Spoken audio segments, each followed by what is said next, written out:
Maniac McGee, and Harry Dalton? Whenever I meet someone from Pittsburgh, Pennsylvania, I always ask if they know Maniac McGee. It's a trick question. Maniac McGee is the title character in Jerry Spinelli's 1990 children's novel of the same name, and the story takes place in Pittsburgh, a city I've still only managed to drive through and around as opposed to visiting.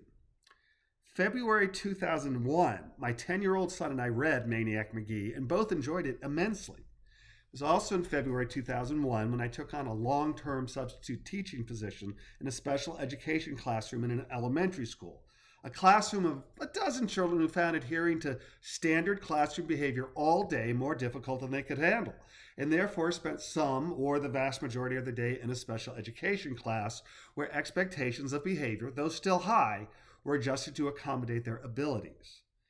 I liked Maniac McGee so much that I read it aloud to my class, and everyone likewise really enjoyed the book. When I was done reading Maniac to the class, I handed it to my 8-year-old reluctant reader son and suggested he give it a read. He tried to comply, but he failed.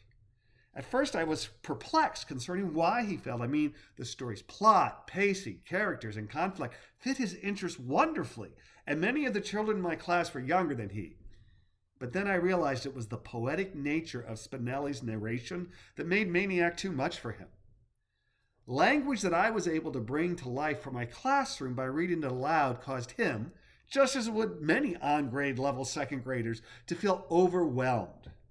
It was a good lesson for me, and yes, son number 2 also became a Spinelli fan, and after a lot of encouragement from my wife and me and extra help from me, he also became an avid reader, though he still prefers playing outside over sitting and reading.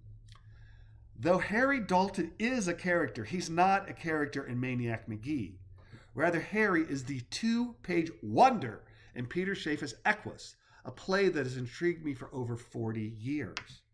Equus has 3 roles for men of a certain age: Dr. Dysart, Frank Strang, and Harry Dalton.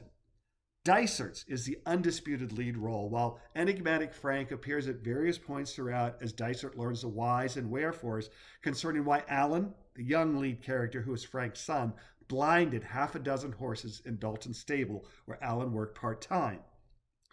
I auditioned for North Raleigh Arts and Creative Theater's ENERAC production of Equus with a set goal of portraying Frank, while making my willingness to take on Dalton's role perfectly clear to director Sean Brosnahan.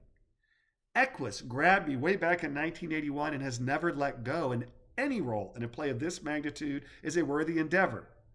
It's a really good thing I had that mindset concerning its value, because after being cast as Dalton and setting about learning my 2 pages of dialogue, turns out Harry Dalton has turned into a real Maniac McGee eye-opener concerning poetic language. Rural Harry Dalton's English village working class pre-World War II developed speech patterns present me with 0 issues of comprehension, but tons and tons of issues with retention.